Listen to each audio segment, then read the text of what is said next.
Hello बच्चों, good morning. कैसे हैं सभी? बढ़िया हैं? पढ़ाई कर अच्छे से ना?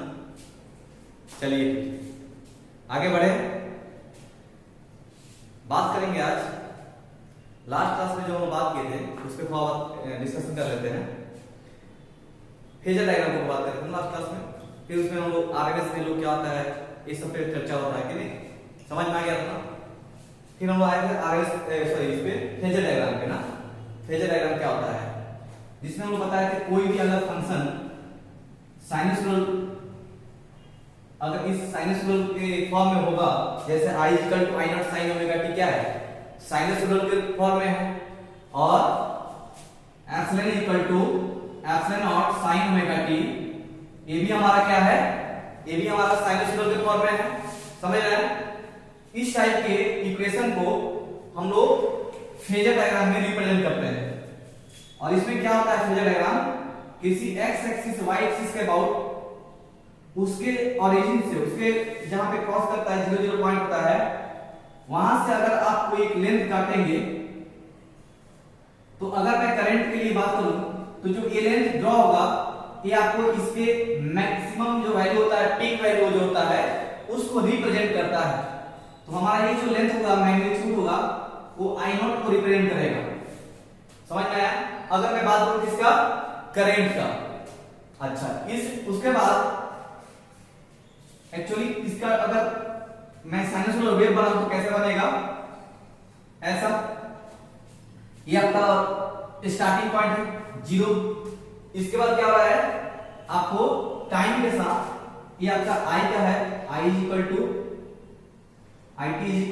I0 sin ओमेगा t का लाइन है, और ये टाइम का लाइन है। टाइम के साथ कैसे आपका ये वैल्यू वेरी कर रहा है, उसको यहाँ पे दिखाया जाता है, जिसमें आप क्या देखेंगे, यहाँ पे होता है मैक्सिमम वैल्यू, इसको I0 बोलते हैं, यहाँ होता है मिनिमम वैल्यू, इसको -I0 बोलते हैं।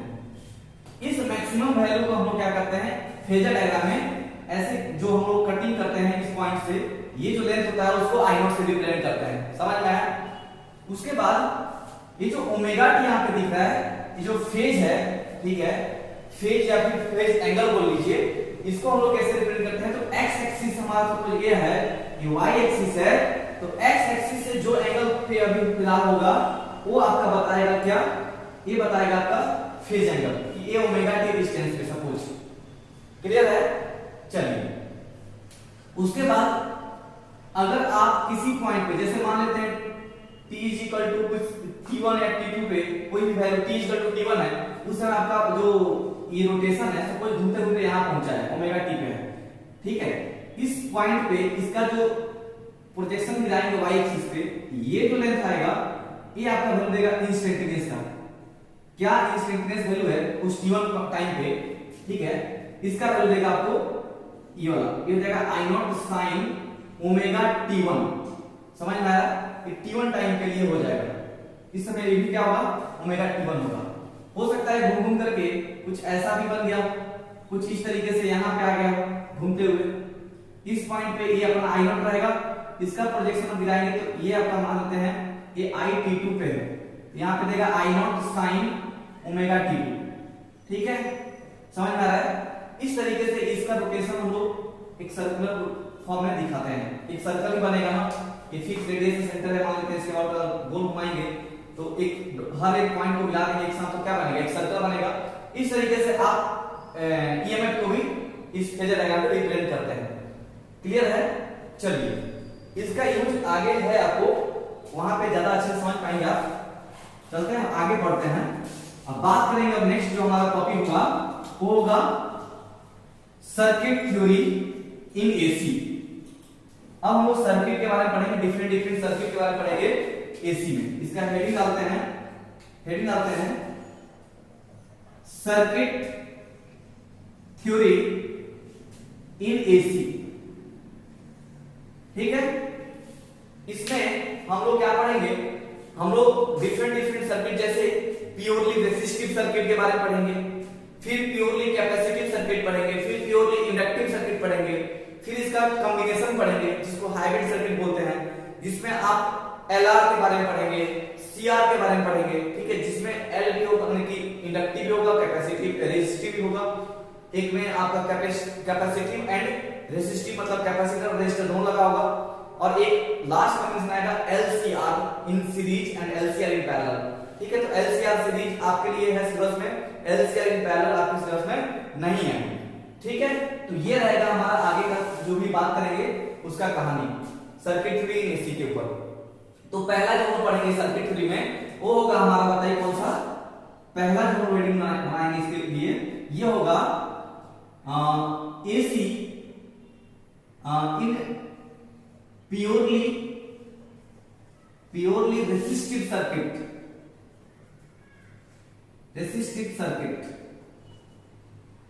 ठीक है। प्योरली रेसिस्टिव सर्किट उसको बोलते हैं जिस सर्किट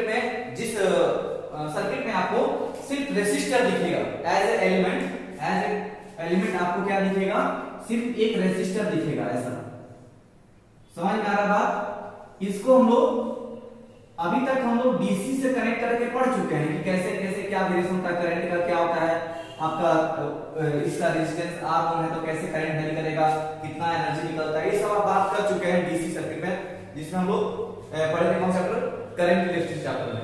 लेकिन अब जो सोर्स यूज करेंगे वो डीसी नहीं, अब हम लोग एसी यूज करेंगे। तो जो हम लोग ईएमएफ देंगे इस बैटरी से, इसके बैटरी को मान लेते हैं ईएमएफ जो होता है उसको हम लोग एसी का सोर्स जो होता है ईएमएफ का कैसा होता है, epsilon equal to epsilon naught sine omega T देंगे। बात समझ रहे ना। अब हम लोग क्या देंगे, अभी तक हम लोग डीसी का लिए सोर्स बैटरी लगा देते थे, फिर V equal to Ohm's law से V इक्वल टू लगा देते थे, ऐसा जो भी पोटेंशियल मान लीजिए 10 वोल्ट का बैटरी लगाए हैं और आपका रेजिस्टेंस दिया है मान लीजिए 5 ओम, तो I इक्वल टू क्या आ जाएगा, V/R 10/5 2 एम्पीयर का करंट फ्लो करता था इसमें। और उसमें भी क्या बताएं आपको कि डायरेक्शन क्या होता है, फिक्स होता है, लेकिन इसमें तो डायरेक्शन वेरी करता रहता है। एक बार ये प्लस रहेगा, इस ये एंड माइनस रहेगा, फिर सेकंड हाफ में क्या होता है, ये नेगेटिव होता है पॉजिटिव, फिर उसके नेक्स्ट हाफ साइकिल में क्या जाएगा, ये पॉजिटिव ये नेगेटिव, फिर नेगेटिव पॉजिटिव, ऐसा चलता रहता है। एसी सर्किट में हमेशा फेज चेंज होता रहता है। ठीक है, हर एक हाफ पे आपका ये जो प्लस माइनस चेंज होता रहता है, समझ में आ रहा है ना। चलिए ठीक है, यहां पे इस पॉइंट का नाम देता हूं मैं ए और इस पॉइंट का नाम देता हूं मैं बी।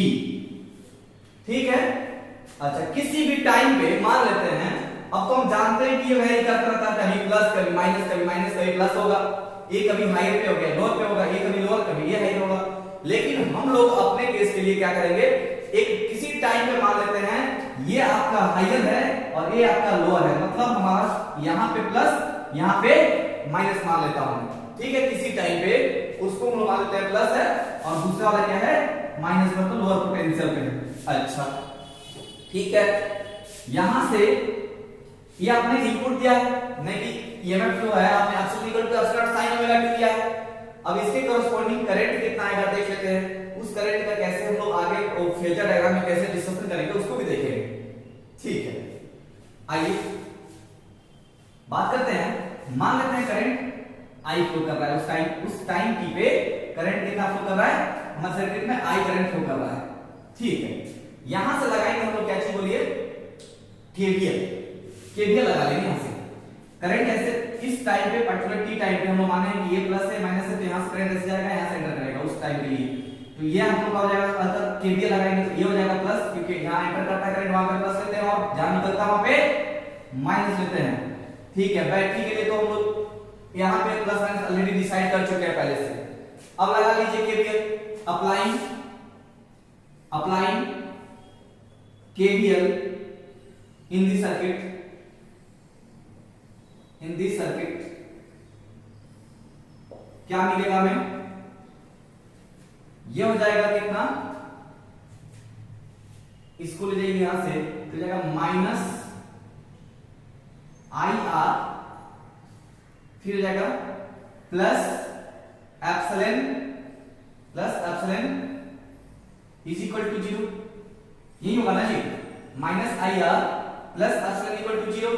ठीक है, यहां से हम लोग को क्या निकालना है, आई निकालना है, तो ये कितना हो जाएगा, यहां से लिखेंगे तो ये बन जाएगा, ये हो जाएगा प्लस बन जाएगा, तो एप्सिलॉन इक्वल टू जाएगा आई आर, यहां से आई इक्वल टू कितना हो जाएगा, एप्सिलॉन बाई आर। और आपने जान रखा है पहले से कि एप्सिलॉन का वैल्यू कितना है, epsilon naught sine omega T और नीचे में डिवाइड कितना आर है। अच्छा अगर मैं इसको अच्छा एप्सिलॉन नॉट मतलब क्या, वोल्टेज का पीक वैल्यू है ना, पोटेंशियल का पीक वैल्यू है, ईएमएफ का पीक वैल्यू है, तो वो क्या आपका यूनिट क्या होगा, वोल्ट होगा ना, और रेजिस्टर का ओम होता है, तो वोल्ट पर ओम किसका यूनिट होता है, करंट का होता है। तो यहां से आप क्या देख सकते हैं, अच्छा यहां से आप कहां तक देख सकते हैं, ये तो देख लिया जाए, कहां तक लिख पाऊंगा मैं, क्या यहां तक आप देख पाएंगे, चलिए और नीचे तक भी देख सकते हैं, क्या बात है, यहां तक भी लिख सकता हूं मैं, ठीक है। इस बार मैंने जमीन ज्यादा खरीद रखा है, ठीक है, ज्यादा पैसा लगा इस बार, ठीक है। तो यहां से ये क्या बन जाएगा, हम क्या बोल रहे थे, एप्सिलॉन नॉट आपका ईएमएफ का पीक वैल्यू है, उसका यूनिट वोल्ट होगा, और आर क्या है, रेजिस्टेंस है, उसका यूनिट ओम होगा, ठीक है। तो वोल्ट पर ओम किसका, V = IR में, V = IR में ये आपका होता था वोल्ट और ये होता था एम्पियर, ये होता था ओम। तो अगर मैं बोलूं वोल्ट पर ओम तो क्या होगा, एम्पियर मतलब करंट। तो अगर ये पीक वैल्यू ऑफ ईएमएफ है और उसको रेजिस्टेंस से आर से डिवाइड कर रहे हैं तो आपको पीक वैल्यू ऑफ करंट मिलेगा। तो यहां से मिल जाएगा I = I0 sin omega T, ये होगा करंट।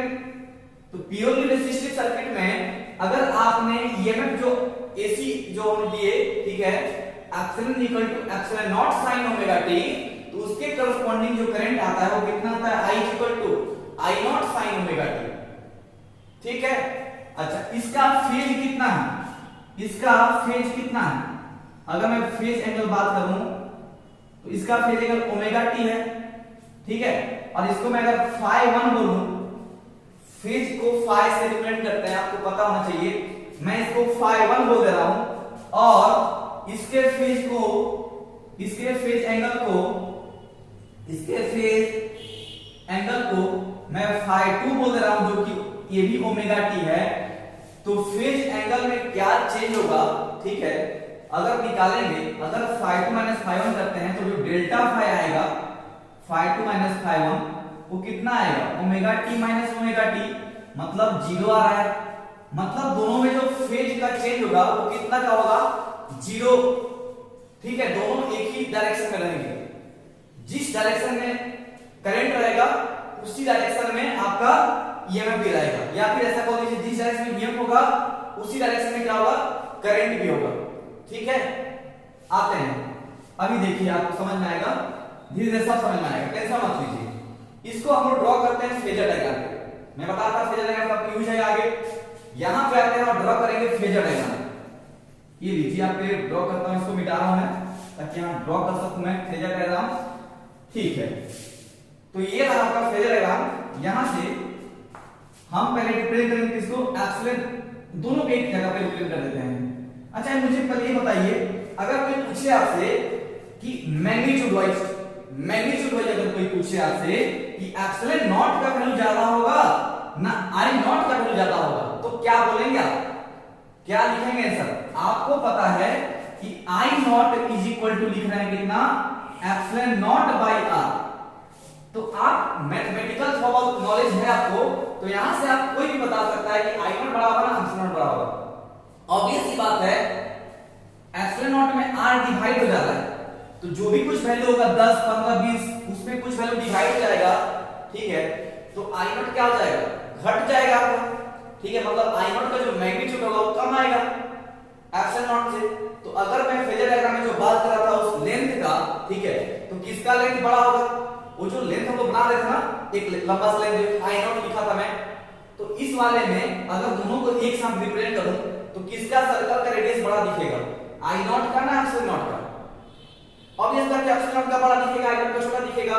तो मैं यहां पे अगर फेजर डायग्राम बनाऊं, यहां पे बनाया जाएगा फेजर डायग्राम, ये x हो जाएगा, ये y हो जाएगा, और मान लेते हैं किसी टाइम t पे ओमेगा टी कहीं यहां पे, ये चलते हुए कहीं इनिशियल पोजीशन इसका मान लेते हैं यहीं से स्टार्ट हो रहा है। तो यहां पे आप देख पाएंगे, अगर मैं ये इसको बोल लेता हूं आई नॉट, चाहे इसको बोल लीजिए एप्सिलॉन नॉट, ये एप्सिलॉन नॉट है, तो इसका कुछ सर्कल ऐसा बनता दिखेगा, ठीक है, इसका सर्कल कुछ ऐसे बनता दिखेगा। यहाँ पे कितने एंगल पे है, ओमेगा टी। मान लेते हैं इनिशियली जब स्टार्ट हुआ था, ठीक है, जिस टाइम पे आप स्टार्ट किए थे तो वहीं से स्टार्ट हुआ था, ठीक है, इस ओमेगा टी एंगल से स्टार्ट किया था। ओके, उसके बाद अगर आएंगे बात करेंगे इसको रिप्रेजेंट करने का, इसका तो रिप्रेजेंटेशन नहीं होगा ना जी, समझ में आ रहा है ना सबको, क्लियर है। अब इसका अगर बात किया जाए I equal to I naught sin omega T, वही दिखाना है तो कैसे दिखाएंगे, हमको पता है I नॉट एप्सिलॉन नॉट से छोटा होगा, उसका लेंथ छोटा होगा, तो हम लोग का, लेकिन ये देख पाइए ओमेगा टी इसमें भी है, ओमेगा टी इसमें भी है, फेज एंगल तो दोनों का सेम है, मतलब उसी लाइन के ऊपर आपको आई भी दिखाई देगा, मतलब आई नॉट भी ड्रॉ करना होगा, ठीक है। आई नॉट को इसी लाइन पे एक्चुअली ड्रॉ करना होगा, मैं कलर चेंज करता हूं, इसी लाइन पे आपको आई नॉट भी दिखाना होगा, उससे लेकिन थोड़ा छोटा होगा, है होगा उसी लाइन पे, क्योंकि आप देख पा रहे हैं फेज एंगल दोनों का सेम है, फेज डिफरेंस में तो कुछ भी है ही नहीं, फेज डिफरेंस कितना आ रहा था, 0 आ रहा था, तो फेज डिफरेंस तो कुछ भी नहीं है, जहां पे अपस्ट्रीम रहेगा, जहां पे ईएमएफ का पीक वैल्यू रहेगा वहां पे इसका भी रहेगा, एक्सक्यूज मी। तो यहां पे रेडियस कितना हो जाएगा इसका, ये हो जाएगा आपका आई नॉट, कौन सा, यहां वाला, इस ये जो लेंथ मैंने ड्रॉ किया दिख रहा है सबको, और ये जो ड्रॉ किया था वो था एप्सिलॉन नॉट, इसका रेड सर्कल कैसा बनते दिखाई देगा, कुछ इस तरीके से बनते दिखाई देगा, समझ में आया। ये है इस चीज का फेजर डायग्राम पे रिप्रेजेंट करने का तरीका, ऐसे रिप्रेजेंट किया जाता है, क्लियर है। इसको ग्राफ में दिखाएं, अगर साइनसोइडल वेव में बनाकर दिखाऊं तो कैसा दिखेगा तो भी देख लीजिए। मान लेते हैं ये अपना है, ये आपका x एक्सिस है, ये आपका y एक्सिस है, आपको पता है यहाँ पे i t and epsilon t का वैल्यू रिप्रेजेंट करेंगे, i t का मतलब यही वाला, इसको i t भी बोल सकते हैं आप एक तरीके से, कि टाइम के साथ क्या हो रहा है, वेरी कर रहा है, तो यहाँ पे i t लिखिए चाहे i लिखिए, आपको समझना चाहिए कि ये जो फंक्शन है वो टाइम के साथ वेरिएबल है, ठीक है। आपको हम लोग जब लिखते हैं y fx, तो वहां क्या बोलते हैं, fx क्या है, x आपका इंडिपेंडेंट वैल्यू होता है, y डिपेंडेंट होता है, x के डिफरेंट वैल्यू के लिए y का वैल्यू मिलता है, तो i t लिखा मतलब t के डिफरेंट वैल्यू के लिए आपको i का डिफरेंट वैल्यू मिलेगा, ठीक है। तो यहाँ पे मान लिया i t है एप्सिलॉन t, मतलब ये एक्सिस आपको इंस्टेंटेनियस वैल्यू देता है, आपको पता है ना जी, इसलिए अगर आप डॉटेड गिराएंगे प्रोजेक्शन तो उस इंस्टेंट पे आपका ये जो वैल्यू मिलेगा उस इंस्टेंटेनियस वैल्यू को आपको बताएगा, रिप्रेजेंट करेगा, ठीक है। इसमें अगर x एक्सिस को मैंने माना है, y एक्सिस को i t और एप्सिलॉन t से रिप्रेजेंट किया हुआ मैंने, तो इसमें भी क्या होगा, अगर ड्रॉ करेंगे किसका ग्राफ, अगर ग्राफ किया जाए ड्रॉ इसका ईएमएफ का, तो हमको पता है ईएमएफ का एम्पलीट्यूड थोड़ा ज्यादा दिखेगा, करंट का थोड़ा कम दिखेगा, लेकिन फेज तो सेम ही है, दोनों फेज डिफरेंस कुछ है ही नहीं, जैसे जैसे वो चलेगा वो उसको फॉलो करते हुए नीचे करंट भी चलेगा इन प्योरली रेजिस्टिव सर्किट। अब आने समय में देखिए क्या होगा, अभी पता चलेगा, सब कुछ समझ में आएगा धीरे धीरे। यहां से अगर मैं ड्रॉ करूं इसका ग्राफ, ये आपका है, बताइए किसका, ये आपका मैंने ड्रॉ कर दिया एप्सिलॉन का, मतलब इसका जो यहाँ पे पीक वैल्यू होगा ये क्या रिप्रेजेंट करेगा, epsilon not plus epsilon not, और ये करेगा नेगेटिव में माइनस एप्सिलॉन नॉट। उस तरीके से इसपे इसी ग्राफ पे आई नॉट का दिखाया तो कैसा होगा, आई नॉट का पीछे में नीचे चलेगा, एम्पलीट्यूड बहुत छोटा है आई नॉट है ना, तो इसका ग्राफ कैसा दिखेगा, कुछ इस तरीके से,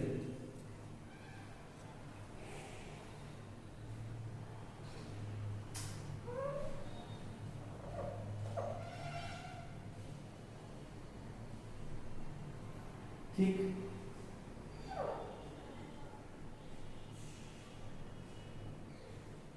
ठीक है, आप देखिए जब ये जीरो था, जिस टाइम पे एप्सिलॉन नॉट एप्सिलॉन जीरो था, उस समय आई भी जीरो है, क्योंकि फेज एंगल आपका उस समय सेम है, ठीक है। जब ये मैक्सिमम मिला, जब इसको मैक्सिमम वैल्यू मिला, उस समय करंट भी मैक्सिमम वैल्यू पे था, आपने ये प्लस आई नॉट पे था, और ये इस समय यहां पे माइनस आई नॉट पे रहेगा, समझ में आ रहा है, लेकिन थोड़ा सा ग्राफ नीचे चलेगा, उसका मैग्नीट्यूड जो मैक्सिमम होगा वो उस समय कम होगा, ठीक है, पीक वैल्यू जो होगा उससे थोड़ा कम होगा, समझ में आ रहा है बात, ठीक है। लेकिन आप देख रहे हैं जैसे जैसे आपका एप्सिलॉन का वैल्यू फॉलो किया है, वैसे वैसे आई भी फॉलो कर रहा है उसको, क्योंकि दोनों में फेज एंगल चेंज जीरो है, फेज में कोई डिफरेंस नहीं है, ठीक है, समझ में आ रहा है, ठीक है। चलते हैं आगे बढ़ते हैं। अच्छा एक चीज और, जब हम लोग कॉम्बिनेशन ऑफ सर्किट जब डिस्कस करेंगे जिसमें एलआर आएगा सीआर आएगा, उस समय थोड़ा सा फेजर डायग्राम कुछ अलग तरीके से देखेंगे। अच्छा इस चीज को अगर मैं बोलूंगी नहीं, स्टार्टिंग जो यहाँ पे दिखाया गया है, अगर मैं बोलूंगी यहीं पे अगर मैं मान लूं इस इक्वेशन को जो रिप्रेजेंट किए हैं हम बोले कि इसी एक्सिस पे माना जाए, मतलब कि मैं बोल रहा हूं एप्सिलॉन नॉट जो है इसी पे दिखाया जाए, एक्स एक्सिस पे दिखाया जाए, ठीक है। और बोल लेते हैं स्टार्टिंग यहीं से हुआ, ओमेगा टी का स्टार्टिंग सपोज यहीं से हुआ, तो कैसा ग्राफ दिखेगा देखिए, उसको भी देख लेते हैं। हम तो यहां तक लिख सकते हैं ना जी, ठीक है, यहीं पे दिखा लेते हैं। फिर इसको कैसे रिप्रेजेंट करेंगे देख लीजिए, ये आपका एक्स एक्सिस होगा, ये वाई एक्सिस होगा, ठीक है। इसी पे दिखाएंगे, यहां पे आपको किसी एक्सिस पे दिखेगा क्या चीज, ये होगा एप्सिलॉन नॉट का वैल्यू, ठीक है। ये जो लेंथ रिप्रेजेंट करेंगे हम लोग, ये होगा एप्सिलॉन नॉट का वैल्यू, एप्सिलॉन का नहीं, एप्सिलॉन नॉट का, ठीक है। बात समझिए, ये एप्सिलॉन नॉट का वैल्यू। अच्छा, इसी पे हम जाते हैं, लेकिन करंट का जो होगा इसी एक्सिस पे होगा, लेकिन थोड़ा छोटा होगा, मतलब कहां तक होगा, इसी पे, इसी के ऊपर ऐसे यहीं तक, ये हो गया आई नॉट का वैल्यू यहां तक, ठीक है। और मैं बोल रहा हूं यही जो आपका वैल्यू है वो रिप्रेजेंट कर रहा है इस वाले इक्वेशन को, epsilon equal to epsilon sin omega T और I naught equal to I naught sin omega T, ठीक है। इसके प्रोजेक्शन को हम लोग स्टार्टिंग जब हम लोग यहां से लेते एक्स एक्सिस से ओमेगा टी कंपेयर करते हैं, आप बोल रहे हैं कि नहीं, यही इक्वेशन जो बना ना, जिसका पीक वैल्यू इतना और इसका पीक वैल्यू इतना है, ठीक है, उसी का इक्वेशन हम लोग कितना मान लिए, epsilon naught sin omega T, मतलब एप्सिलॉन sin ओमेगा टी यहीं से स्टार्ट हुआ है और I equal to I naught sin omega T वहीं से स्टार्ट हुआ है, ठीक है। इसका जरूरत आगे इसलिए मैं बोल रहा हूं, इस चीज को आप ऐसे भी दिखा सकते हैं। तो मैं अगर आगे इसके बारे में चर्चा करूं तो आप कंफ्यूज नहीं होंगे, क्योंकि मैं बोल रहा हूं आज से ही, अभी से बोल रहा हूं कि इसका जो फेज रहेगा ओमेगा टी यहां से स्टार्ट होगा, मैंने बोला नहीं, आपका जो ईएमएफ है वो एक्स एक्सिस से स्टार्ट हुआ है, मतलब कि epsilon equal to epsilon sin omega T में जो एप्सिलॉन है यहां पे और एप्सिलॉन sin ओमेगा टी को मैं यहीं से स्टार्ट कर रहा हूं, एक्स एक्सिस के ऊपर से स्टार्ट कर रहा हूं, ठीक है। तो हम तो जानते हैं दोनों फेज में कोई डिफरेंस नहीं है, तो जहां पे एप्सिलॉन रहेगा जहां पे ईएमएफ रहेगा वही करंट रहेगा, करंट उसी पे दिखाया है जिसमें आई नॉट हमने दिखाया मैक्सिमम वैल्यू उसका है, ठीक है।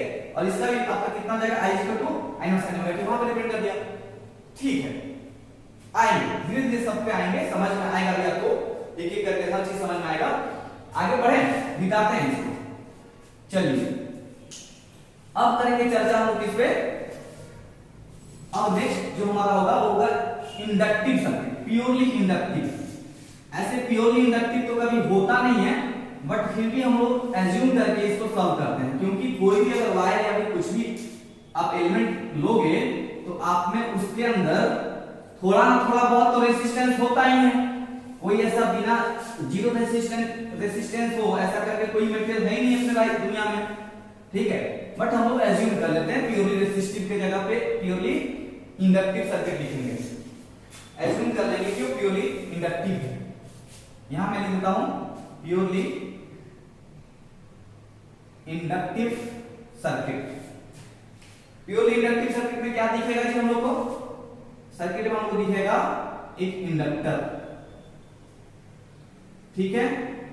इंडक्टर याद है या भूल गए, ये आपका सप्लाई है, एसी सप्लाई, ठीक है। Epsilon equal to epsilon naught sin omega T, ठीक है ना। अच्छा, इसका हम लोग बोल रहे हैं सेल्फ इंडक्टेंस का वैल्यू कितना दिया है, L दिया है, ठीक है। और किसी पॉइंट पे, ये पॉइंट मान लेते हैं पॉइंट A है, ये पॉइंट B है, और किसी इंस्टेंट पे ये प्लस है, ये माइनस है, तो इसमें कुछ करंट जाएगा, ठीक है। करंट I फ्लो करेगा, तो चलते हैं I करंट कितना होगा निकाल लेते हैं, ठीक है ना। उसके लिए हमने मान लिया ये हायर पे है, बी लोअर पे है, करंट ऐसे जा रहा है, तो यहाँ पे जहां पे करंट एंटर करता है जिस एलिमेंट में वहां पे प्लस लगाते हैं, और जहां से करंट निकलता है वहां पे माइनस लगाते हैं केवीएल लगाने के लिए। यहां पे फिर से हम लोग क्या लगाएंगे, applying KVL, applying KVL in the given circuit, given सीकेटी circuit. आप सर्किट का स्पेलिंग पूरा लिखेंगे, ठीक है, हमको छूट है सरकार की तरफ से। सीकेटी वीजेड क्या मिलेगा, लिखवाइए, करते हैं यहां पे, बताइए कितना होगा ये वाला वैल्यू, ये जो हमारा वैल्यू हो जाएगा आप खुद समझिए, इसको लिखाइए, प्लस यहाँ पे माइनस है, और मान लेते हैं इसको एप्सिलॉन डैश देते हैं, क्योंकि यहाँ एप्सिलॉन है, रिपीट हो जाएगा, तो लिखवाइए। तो क्या होगा, केवीएल लगाइए, तो यहाँ पे केवीएल लगाने से कितना हो जाएगा, देखिए ये हो जाएगा इधर से माइनस एप्सिलॉन डैश, फिर से आएंगे प्लस एप्सिलॉन इक्वल टू 0। समझ रहे हैं ना? ठीक है, तो यहां से आपको याद हो तो एप्सिलॉन इक्वल टू इंडक्टर में क्या होता है, L D I by D T होता है।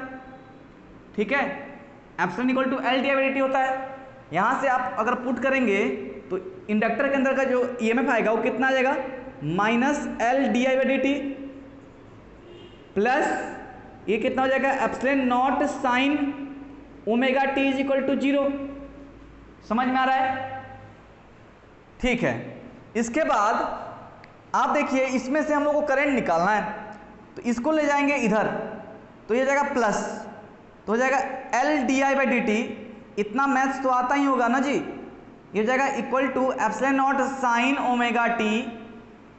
कोई तकलीफ है? इसको मैंने इधर ले गया। ठीक है, यहां से देखिए क्या हो जाएगा, D I by D T हम लोग इधर रखते हैं और ये जाकर के डिवाइड हो जाएगा epsilon naught by L sine omega T हो जाएगा। समझ रहे हैं ना? यहां से डी आई रखेंगे यहां पे, तो ये बन जाएगा कितना, epsilon naught by L sine omega T D T. अब हम लोगों को करंट चाहिए, पूरा सर्किट में करंट कितना फ्लो कर रहा है, डी आई का हम लोग दिया है, क्या करने से आएगा जी,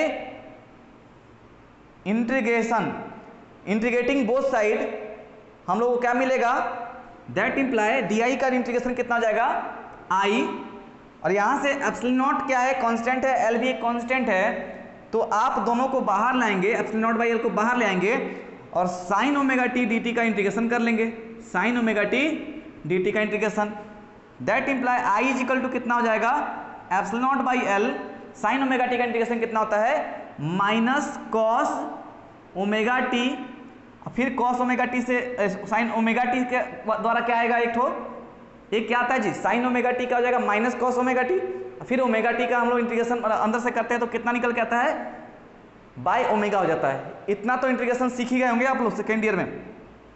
यहां से आप देखिए इसको कैसे लिख सकते हैं, आई बराबर कितना हो जाएगा, epsilon naught by L omega, epsilon naught by L omega, और साथ में रहेगा cos minus cos omega T. लेकिन हम लोग को क्या करना है, अगर दोनों फेज में अगर कंपेयर करना है तो अपना इक्वेशन साइन में आना चाहिए, एक कॉस में है ना, इसको साइन में कन्वर्ट करना है और उसके बाद हम लोग कंपेयर करेंगे। साइन में कन्वर्ट करना है, साथ में ओमेगा टी पहले आना चाहिए, इस बात का ध्यान देना है। मैं ये बात जो रिपीट कर रहा हूँ बहुत जरूरी बात बोल रहा हूँ, इसको स्टार मार्क दे करके दिमाग में फिट कर देंगे। एक तो पहले फंक्शन को अगर कंपेयर करना है, दो इक्वेशन करंट और ईएमएफ को कंपेयर करना है, तो आपको पहला यह करना है कि इसमें से साइन साइन होना चाहिए, दोनों फंक्शन साइन होना चाहिए, और साथ में पहले ओमेगा टी आना चाहिए। इसमें पहले ओमेगा टी तो है बट साइन नहीं है, कॉस है, इसको कन्वर्ट करेंगे साइन में तो क्या बन जाएगा, ये बन जाएगा I is equal to epsilon naught by L omega, cos को अगर कन्वर्ट करें साइन में तो कितना, sine pi by 2 minus omega T, 90 minus theta sine theta, sine 90 minus theta cos theta देता है। अच्छा, लेकिन अगर हम लोग बोल रहे हैं ओमेगा टी पहले होना चाहिए, तो ओमेगा टी पहले आने के लिए अगर मैं इसको अंदर लेता हूँ माइनस साइन को, इस माइनस साइन को अंदर ले जाएंगे तो क्या बन जाएगा, sine minus theta minus sine theta देता है, तो ये साइन अंदर जाएगा तो ये पलट जाएगा, मतलब क्या हो जाएगा, आई बराबर हो जाएगा epsilon naught by L omega, ये बन जाएगा sign omega T minus pi by 2। समझ में आया? यहां तक सबको समझ में आ गया? ठीक है, इसके बाद इसको थोड़ा सा देखिए, इस पे ध्यान दीजिए। फिर से हम लोग का ए कितना हो जाएगा, आई नॉट के बराबर हो जाएगा, आई बराबर क्या हो जाएगा, ये हो जाएगा I naught sine omega T minus pi by 2। ठीक है, तो अगर ये आई नॉट बराबर इतना हो रहा है epsilon naught by L omega, ठीक है, तो एप्सिलॉन नॉट आई नॉट होने के लिए एम्पियर होगा, इसका तो एम्पियर होगा, ये वोल्ट होगा, तो ये क्या आना पड़ेगा, ओम, मतलब एल ओमेगा जो होता है एक रेसिस्टेंस का यूनिट होता है, रेसिस्टेंस का, एल ओमेगा एक रेसिस्टेंस का यूनिट देता है।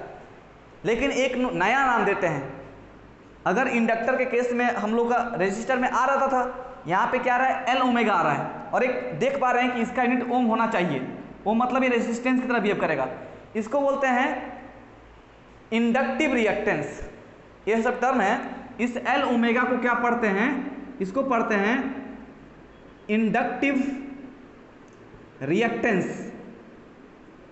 ठीक है, और इंडक्टर में जो रेजिस्टेंस आता है उसको हम लोग इंडक्टिव रिएक्टेंस के नाम से जानते हैं। तो एल ओमेगा को हम लोग लिखने समय कैसे लिखते हैं और इसको रिप्रेजेंट करेंगे कैसे, एक्स एल से। मतलब क्या हो गया, एक्स एल बराबर हो जाएगा एल ओमेगा। तो इस इक्वेशन को अगर मैं एल ओमेगा से रिप्लेस करूं सॉरी, तो क्या बन जाएगा, यहाँ से यहाँ पे देखिए ये क्या बन जाएगा, एक्स आई नॉट क्या बन जाएगा यहाँ से, इस केस के लिए इसको भूल जाइए, ये तो पहला लगा केस था। आई नॉट बराबर हो जाएगा epsilon naught by, I naught हो जाएगा epsilon naught by X L. ठीक है, यहाँ पे आई नॉट क्या है, maximum value peak value of आपका current, peak value of EMF, and XL क्या है, इंडक्टिव रिएक्टेंस। आज से याद रखेंगे। ठीक है, X L equal to L omega होता है, एल ओमेगा क्या है, इंडक्टिव रिएक्टेंस है। क्लियर, एक्स एल का यूनिट क्या हो जाएगा, ओम। ठीक है ना, समझ में आया। अच्छा, हम लोग को फाइनल रिजल्ट कितना आ गया, अच्छा ये हमारा फाइनल रिजल्ट है, I equal to I naught sine omega T minus pi by 2। इसका फेज कितना है, अगर फाई 2 बोलूँ, इसका है कितना, omega T minus pi by 2। इसका फेज कितना था, ये फाई 1 था, तो फाई 1 और फाई 2 में फेज डिफरेंस बात किया जाए तो कितना है, डेल्टा फाई कितना मिलेगा, फाई 2 माइनस फाई 1, तो फाई 2 हमारा कितना है, omega T minus pi by 2, और ये कितना है, ऐसे देख लेते हैं, डेल्टा फाई इक्वल टू कितना लिखते हैं, फाई 1 माइनस फाई 2, तो ये कितना हो जाएगा, फाई 1 कितना है, ओमेगा टी है, minus omega T minus pi by 2, तो ये कितना हो जाएगा, ओमेगा टी से ओमेगा टी कैंसिल हो जाएगा और ये बन जाएगा पाई बाय 2। मतलब अगर सर्किट प्योरली इंडक्टिव हो और सप्लाई एसी दिया गया हो तो आपको कैसा फेज डिफरेंस कितना मिलेगा दोनों में, 90 डिग्री। ठीक है, समझ रहे हैं ना, समझ में आ रहा है, हमारा फेज एंगल कितना हो रहा है, 90 डिग्री। यहाँ पे ओमेगा टी था, ये omega T minus pi by 2 पीछे चल रहा है। एक्चुअली में फाई 2 माइनस फाई 1 आना चाहिए था, आप समझिए थोड़ा सा, मैं आपको बस इतना बताना चाह रहा था कि छोड़ दीजिए डेल्टा फाई, बस इतना समझ में आ गया ना कि पाई बाय 2 से डिफरेंस है इसमें, इसके बीच में पाई बाय 2 डिफरेंस, ये तो समझ गया ना। लेकिन इतना देखिए, आप खुद ध्यान दीजिए, ये ओमेगा टी है और omega T minus pi by 2, मतलब कि वो पीछे चलेगा। फेजर डायग्राम में समझाऊंगा तो समझ में आएगा। वो इससे ईएमएफ से करंट पीछे चल रहा है, कितना, 90 डिग्री, फेज उसका 90 डिग्री पीछे है, लैग कर रहा है। ठीक है, या फिर ये क्या कर रहा है, लीड कर रहा है। दो वर्ड सुनेंगे आप, एक सुनेंगे लैग, एक सुनेंगे लीड। तो आप दोनों में से कोई एक यूज कर सकते हैं, लैग यूज कीजिए चाहे लीड यूज कीजिए। आप अगर लैग यूज करेंगे तो क्या बोलेंगे, current is lagging behind voltage by pi by 2, या अगर लीड का बात करेंगे तो बोलेंगे EMF is leading the current by pi by 2। ये इससे 90 डिग्री आगे चल रहा है, नहीं तो ये 90 डिग्री पीछे चल रहा है। दिख रहा है, समझ में आ रहा है, सब कुछ सही है। ठीक है, इसका अगर ड्रॉ करेंगे हम लोग फेजर डायग्राम, तो कैसा फेजर डायग्राम होगा देखिए थोड़ा सा, कैसा ड्रॉ होगा फेजर डायग्राम। इसको थोड़ा मिटाते हैं, किधर मिटाते हैं, यहाँ मिटा देते हैं, इधर मिटाते हैं और आपको दिखाएंगे फेजर डायग्राम कैसा बनेगा। देखिए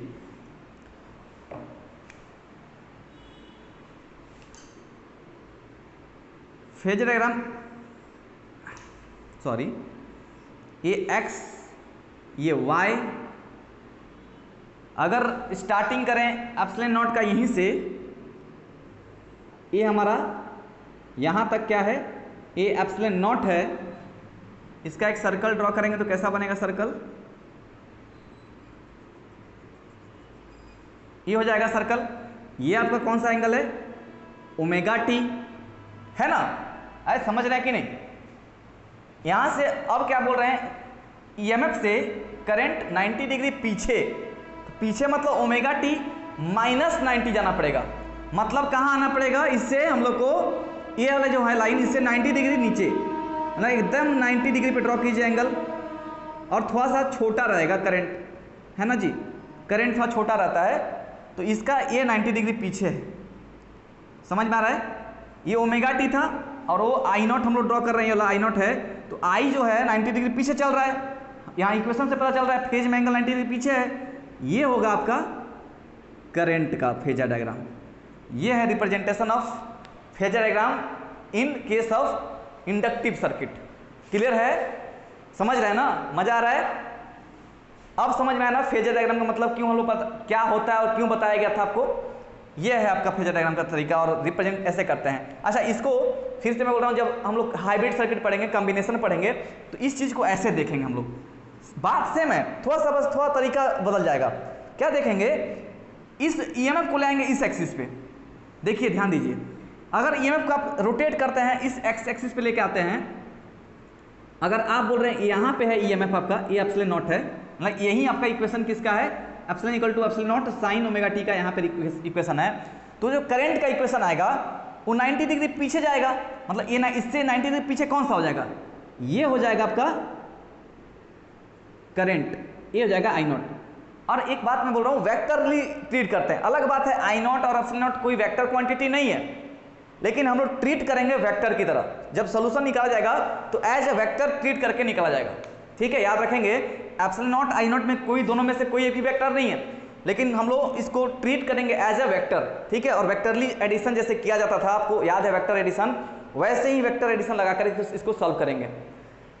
इसको एज ए, दोनों सर्किट सेम है, इसमें और इसमें कोई अंतर नहीं है, बस इसको रोटेट करके 90 यहाँ पे लाए हैं तो आपका करंट भी थोड़ा पीछे चल जाएगा 90 डिग्री से, क्योंकि आप इससे यहाँ पे आप इक्वेशन देख पा रहे हैं, आप यहाँ पे माने ओमेगा टी यहाँ पे है, आप यहाँ पे मान रहे हो ओमेगा टी यहाँ पे, I naught epsilon equal to epsilon naught sine omega T यहाँ पे है, तो वो करंट जो है 90 डिग्री पीछे चल रहा है तो पीछे चल जाएगा। समझ में नहीं आ रहा है? आ रहा है ना? मिटा दें?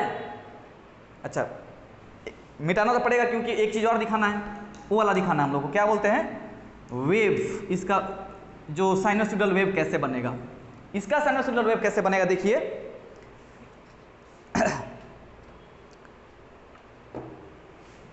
ध्यान दीजिए, जब t इक्वल टू 0 होगा, जब t इक्वल टू 0 होगा तो एप्सिलॉन इक्वल टू कितना हो जाएगा, साइन 0 पे एप्सिलॉन 0 हो जाएगा। अच्छा, जब t इक्वल टू 0 होगा तो i इक्वल टू कितना होएगा, t 0 पे i हो रहा है कितना जी, t 0 हो जाएगा तो i हो जाएगा, ये 0 हो जाएगा, ये टर्म 0 हो जाएगा तो बचेगा साइन माइनस पाई बाई 2, मतलब साइन -1 आएगा। अच्छा, माइनस आई नॉट आएगा। तो क्या देख रहे हैं, ग्राफ जब ड्रॉ करेंगे तो आसान होगा, यहाँ से देखना, ये देखिए ये हो जाएगा किसका, ये ग्राफ किसका हो जाएगा जी, ये हो जाएगा epsilon equal to epsilon naught sine omega T का ग्राफ। अच्छा, आप i equal to I naught sine omega T minus pi by 2 का ग्राफ कहाँ से स्टार्ट होगा, जब t 0 है, ये टाइम एक्सिस है, t 0 पे तो ये 0 था इसलिए यहाँ से ओरिजिन से स्टार्ट किया, लेकिन इसके t 0 पे i कहाँ पे है, माइनस आई नॉट पे, मतलब यहाँ से स्टार्ट होगा।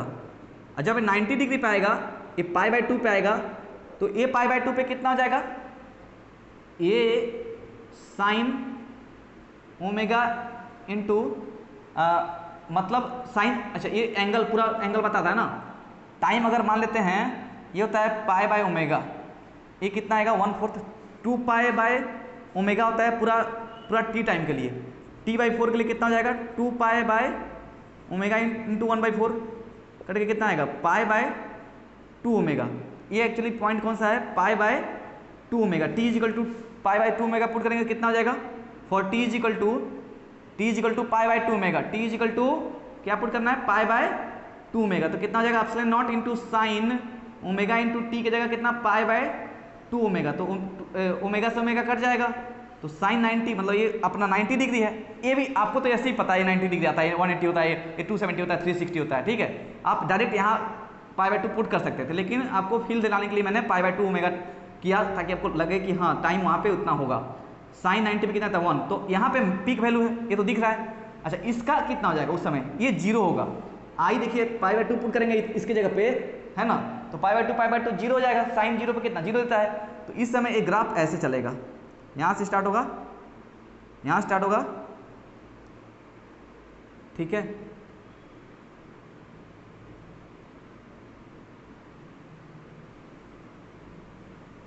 कुछ इस तरीके से होगा, ठीक है।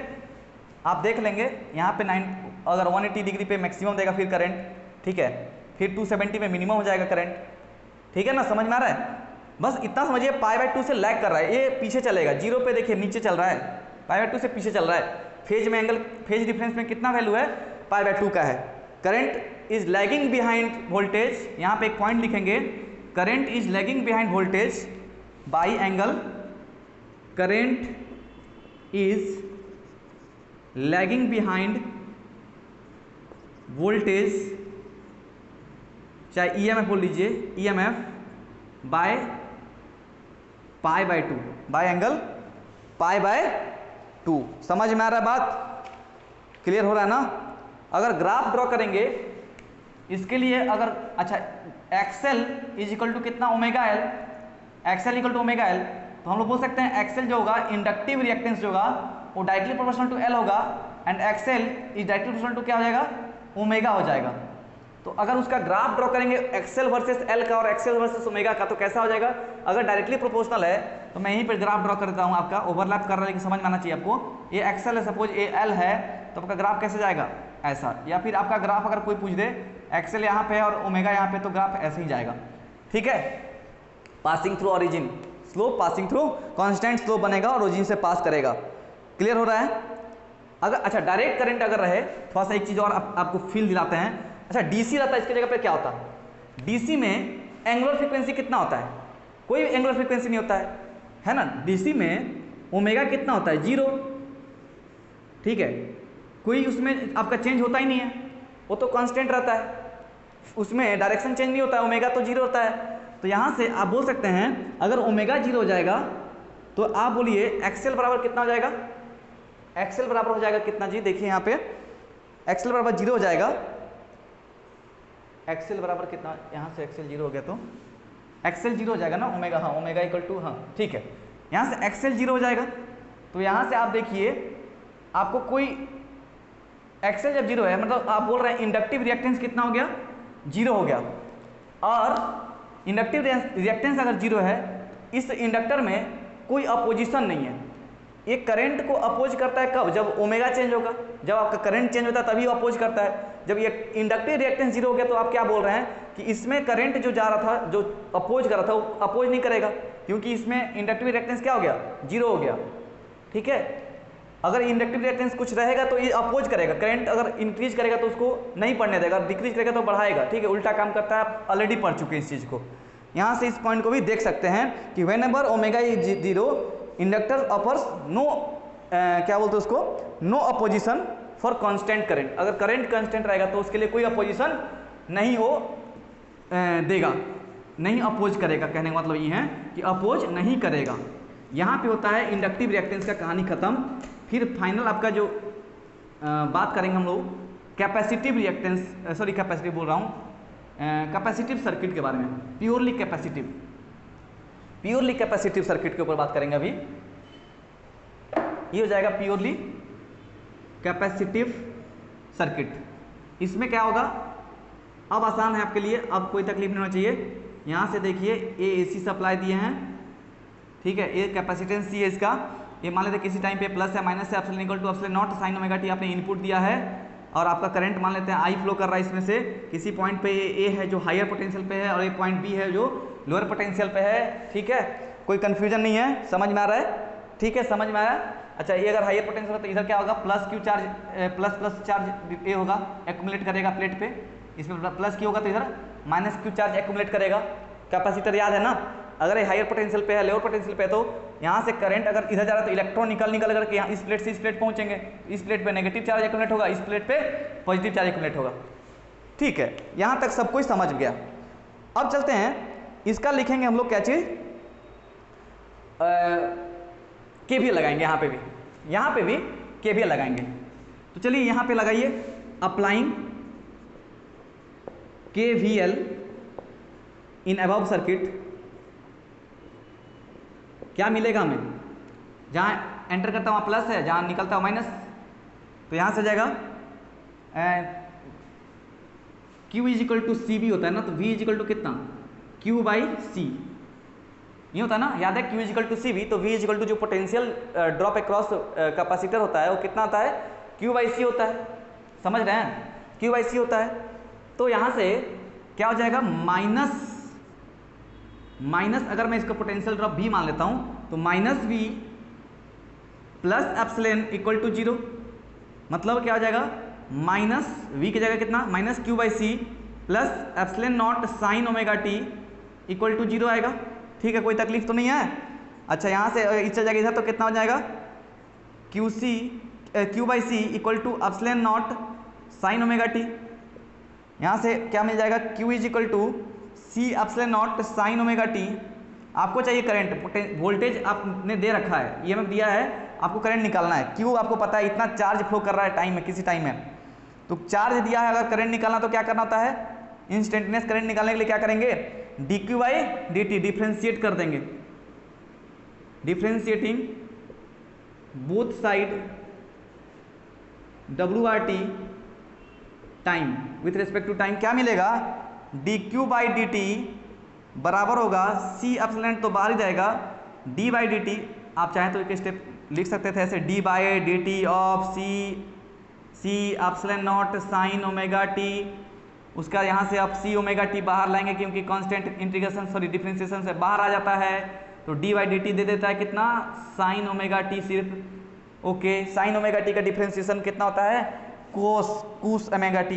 D q by D T क्या हो गया, आई हो गया, ये D q by D T क्या बन गया, आई बन गया, और ये सी एप्सिलॉन नॉट क्या बन जाएगा, C epsilon naught sine omega T का हो जाएगा cos omega T, cos omega T, और साथ में फिर ओमेगा टी का डिफरेंशिएशन ओमेगा, उमागा, सुने ओमेगा का नाम, C omega epsilon naught cos omega T, ठीक है, आई बराबर C omega epsilon naught cos omega T, ठीक है। यहां से आप इसको ऐसे भी तो लिख सकते हैं, आई बराबर epsilon naught by c, sorry epsilon by 1 by c omega cos omega t. दिख रहा है नीचे तक, विजिबल है, वेरी गुड। यहां से फिर से इस पे कंसंट्रेट कीजिए, ये बन जाएगा आई नॉट। अगर वो आई नॉट बन रहा है तो क्या लिख रहे हैं, किसको आई नॉट लिख रहे हैं, epsilon naught by 1 by c omega को आई नॉट बोल रहा हूं। ये अगर वोल्ट है, ये अगर एम्पियर है, तो ये क्या होना पड़ेगा, ओम होना पड़ेगा। इस पूरे वैल्यू को हम लोग क्या बोलते हैं, इसको रिप्रेजेंट करते हैं एक्स सी से, और ये होता है 1 बाई ओमेगा सी, लिख दीजिए, सी ओमेगा चाहे ओमेगा सी, बात बराबर होता है। और इसको पढ़ते क्या है, कैपेसिटिव रिएक्टेंस, कैपेसिटिव रिएक्टेंस।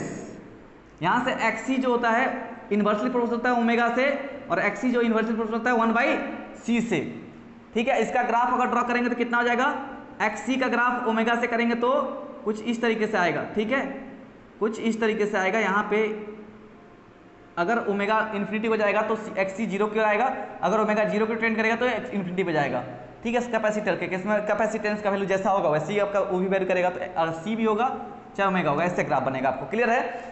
यहाँ से इसको क्या बोलते हैं, कैपेसिटिव रिएक्टेंस। इसका यूनिट कितना होता है, एक्सी का कोई यूनिट पूछे, what is SI unit of capacitive reactance, then what will be the unit of capacitive reactance, ohm, है ना, ओम होता है। इसका यूनिट क्या होता है, ओम। क्लियर है। एक्सी कैसे निकलेगा, ओमेगा दिया रहेगा, सी दिया रहेगा तो एक्सी निकाल लेंगे, और एक्सी निकालेंगे तो वहां से अब आपको एप्सिलॉन नॉट दिया रहेगा तो आई नॉट भी निकाल लेंगे, ठीक है। ऐसे ऐसे क्वेश्चन रहेगा, उसको करेंगे आगे, बट इतना समझिए यहाँ तक क्लियर है क्या। तो मतलब इसको हम लोग आई नॉट लिख सकते हैं ना, लिख सकता हूँ आई नॉट ना, तो चलो इधर मैं लिखता हूँ, यहाँ पे लिखता हूँ आई नॉट, इसको लिखते हैं इधर आई नॉट। तो ये क्या हो जाएगा, आई बराबर क्या हो जाएगा, I naught sorry cos omega T. अब मैं तो बार बार बोल रहा हूं कि कंपेयर करने के लिए इसको साइन और इसको साइन होना पड़ेगा, इसको ओमेगा टी पहले तो इसको भी ओमेगा टी पहले। इस केस में ओमेगा टी तो दिख रहा है, बट यहाँ पे सीन है, यहाँ पे कुस है, तो कैसे होगा, क्या करेंगे, यहाँ पे कुछ करते हैं कर्मात। ये देखिए आई नॉट हो जाएगा, कॉस को क्या लिख दूं, कॉस को साइन में लिखने के लिए क्या करना पड़ेगा, साइन 90 प्लस थीटा करते हैं तो कितना मिलता है, साइन 90 प्लस थीटा पे क्या जाता है, साइन सेकेंड क्वाड्रेंट प्लस होता है, तो प्लस कॉस ओमेगा टी हो जाएगा। सही तो है, साइन 90 पे फंक्शन भी चेंज करेगा और प्लस रहता है सेकेंड क्वाड्रेंट में, तो हम लोग ऐसे लिख सकते हैं। और हम लोग बार बार बोलता हूँ ओमेगा टी पहले रखेंगे तो इसको कोई दिक्कत नहीं, ए प्लस बी चाहे बी प्लस ए, तो बात तो बराबर है। आप इसको पहले लाइए, omega T plus pi by 2 लिख दीजिए, कोई प्रॉब्लम वाली बात तो है नहीं। अब इसको अगर फाई 1 बोल दूँ चाहे फाई 2 बोल दूँ, इसको फाई 1 बोल दूँ, तो डिफरेंस कितना आएगा, डेल्टा फाई क्या आ जाएगा, फाई 1 माइनस फाई 2 कितना आ जाएगा जी, फाई 1 माइनस फाई 2 कितना हो जाएगा, हो जाएगा omega T minus omega T plus pi by 2। Oh बस इतना समझिए, छोड़िए इतना। ए ओमेगा टी है, ए omega T plus pi by 2, मतलब करंट वोल्टेज और करंट में अगर ईएमएफ एंड करंट की बात करें तो ईएमएफ आगे है ना, करंट आगे है। ओमेगा टी यहाँ पे है, ओमेगा टी यहाँ पे है, लेकिन ए ओमेगा टी 90 आगे चल रहा है, माने करंट इस बार आगे चल रहा है और ईएमएफ पीछे चलेगा। ठीक है, बस इतना समझिए, छोड़िए डेल्टा फाई 1 ये सब, इतना समझ में आ गया अगर तो सही है। साइन ओमेगा टी है, sign omega T plus pi by 2 है, मतलब ये साइन ये इससे ईएमएफ से करंट 90 डिग्री आगे चल रहा है, उसका एंगल उतना आगे है। ठीक है, फेज एंगल उतना आगे, फेज डिफरेंस कितना अगर पूछे तो 90 डिग्री का, इसमें भी 90 डिग्री होता है, बट इसमें करंट लीड करता है और ये पीछे चलता है। ठीक है, उसमें क्या था इंडक्टिव में, उसमें करंट लैग कर रहा था, वोल्टेज आगे चल रहा था, क्योंकि उसमें 90 डिग्री पीछे चल रहा था करंट, इसमें 90 डिग्री आगे चल रहा है करंट इसके कंपेयर में, ईएमएफ के कंपेयर में। ठीक है, इसको फेजर डायग्राम पे दिखाएंगे तो कैसे दिखाएंगे, फेजर डायग्राम पे यहीं पे दिखाते हैं फेजर डायग्राम। देखिए कैसा होगा फेजर डायग्राम। यहाँ पे करंट कितना आया, I equal to I naught sine omega T plus pi by 2 है ना, ये आपका वोल्टेज हो गया, ये आपका ईएमएफ हो गया, ये आपका करंट हो गया। ठीक है, तो ये कितना हो जाएगा, यहाँ पे ड्रॉ करेंगे, ये एक्स एक्सिस, ये वाई एक्सिस।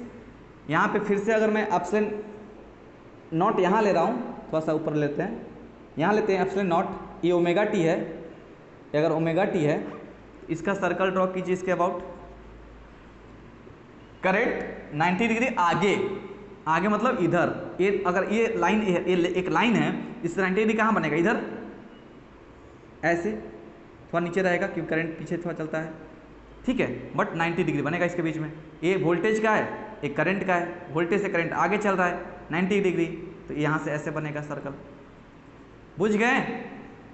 इसका इक्विवेलेंट फिर से बनाएंगे, कैसे बनाएंगे, ये एक्स एक्सिस होगा, ये वाई एक्सिस होगा। अगर मैं इसको यहाँ पे ले लूँ थोड़ा रोटेट करके, अगर इसको एक्स एक्सिस पे रिप्रेजेंट करूँ एप्सिलॉन नॉट को, ठीक है, epsilon is equal to epsilon naught sine omega T, यहाँ एक्स एक्सिस पे लिया जाए तो आपका ये करंट कहाँ जाएगा, करंट कहाँ जाएगा, यहाँ आएगा करंट, ये आपका आई नॉट हो जाएगा, बट करंट जो I equal to I naught sine omega T pi by 2 omega T plus pi by 2 है वो यहाँ पे आएगा। ठीक है, यहाँ पे आई नॉट हो जाएगा, ये एप्सिलॉन नॉट हो जाएगा। ठीक है, समझ गए, 90 डिग्री डिफरेंस आएगा। क्लियर है? ओके, अगर मैं इसको मिटा रहा हूँ, मिटा दूँ, ठीक है, इसको अगर मैं इस पर रिप्रेजेंट करें, एक साथ तीनों को दिखा दें तो फेजर डायग्राम कैसा हो जाएगा देख लेते हैं। लास्ट बस है आपका, फेजर डायग्राम कैसा दिखेगा, कैसा दिखेगा जी, अगर मैं यहाँ पे अगर लगा रहा हूँ प्योरली रेजिस्टिव, यहाँ पे प्योरली इंडक्टिव और यहाँ पे प्योरली कैपेसिटिव। ठीक है, तो क्या हो जाएगा, इसका फेज डायग्राम कैसे आ रहा था, इसका फेज डायग्राम था इस तरीके से, ओह सॉरी, यहीं पे एप्सिलॉन नॉट और इसी के ऊपर आई नॉट थोड़ा छोटा होता था, एक्स एप्सिलॉन नॉट ज़्यादा बड़ा होता था। इसका सर्कल ऐसे बनेगा और इसका सर्कल ऐसे बनेगा। इसको हम लोग कैसे बोले, अगर हम लोग पढ़ेंगे जब हाइब्रिड सर्किट, तो कैसे याद रखना है, आपका एप्सिलॉन नॉट भी यहीं पे रहेगा और आई नॉट भी इसी के ऊपर रहेगा। ठीक है, दोनों में फेज एंगल कुछ नहीं है, तो ये दोनों एक्सिस एक ही एक्सिस पे लाई करेंगे। इसमें क्या जाता है, इसका कैसे बनता है, ओमेगा टी यहाँ पे रहता है, ठीक है, एप्सिलॉन नॉट का है वैल्यू, ये ओमेगा टी है, और ना करंट कहाँ आता है 90 डिग्री पीछे, तो ये आपका आई नॉट होता है, ये 90 डिग्री पीछे चलता है। समझ में आ रहा है? ऐसे बनेगा। और इसका इक्विवेलेंट कैसे बनाएंगे, तो यहाँ पे बनाएंगे, एक्स एक्सिस होगा तो यहाँ पे एप्सिलॉन नॉट रहेगा, तो करंट इसके पीछे चलेगा, आई नॉट यहाँ रहेगा 90 डिग्री पीछे, है ना, 90 डिग्री पीछे। यहाँ पे कैसा बन जाएगा, यहाँ पे रहेगा ओमेगा टी, यहाँ पे रहेगा एप्सिलॉन नॉट, ओमेगा टी यहाँ पे, करंट इससे 90 डिग्री आगे, ठीक है, ये आगे चलेगा आई नॉट। इसका इक्विवेलेंट कैसे बनाना है, यहाँ पे बनाना है, ये एक्स एक्सिस है, वाई एक्सिस है, अगर एप्सिलॉन नॉट यहाँ पे रखेंगे तो आई नॉट कहाँ रहेगा, यहाँ रहेगा आई नॉट 90 डिग्री आगे। ठीक है, समझ में आया, क्लियर है? ये है टोटल कहानी आपका purely resistive, purely capacitive and purely inductive circuit के बारे में। आज का लेक्चर यहीं खत्म करते हैं। ठीक है, अच्छा लगा तो लाइक कर लीजिएगा और नहीं अच्छा लगा तो डिसलाइक भी कर सकते हैं आप। ठीक है ना, चलिए।